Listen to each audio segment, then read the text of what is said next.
ஒரு விவசாயி ஒரு கட்சிக்கு பொதுச் செயலாளரோ ஒரு நாட்டுக்கு முதலமைச்சரோ வந்தால் எவ்வளவு இன்னல்களை பிரச்சனையை சந்திப்போம் என்பதுக்கு நானே உதாரணம். கல்லங்கவடம் இல்லா நெஞ்சு இருக்கு, என் கண்ணு குட்டிக்கும் சோறு தண்ணி பங்கு இருக்கு. தன்னந்தனியா எங்க என்ன இருக்கு, என் சொந்த பந்தம்மா ஊரே இங்கு இருக்கு. தார தப்பட்ட தட்டுங்கடி, நம்மூரு கும்மிய கொட்டுங்கடி, மஞ்ச குங்குமம் பூசிக்கிட்டு மல்லி பூவோடு சுத்துங்கடி. நான் சொல்லுற சங்கதி கேட்டுக்கையா, உன் காதுல வாங்கி நீ போட்டுக்கையா. சொந்த மண்ணையும் பெண்ணையும் கும்பிடணும், நம்ம பாட்டனும் போட்டனும் சொன்னதையா.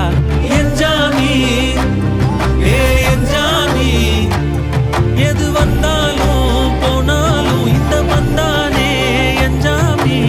ஏத்த வச்சான் எழுத வச்சான் பாட்ட வச்சான் படிக்க வச்சான் மேகம் வச்சான் மழைய வச்சான்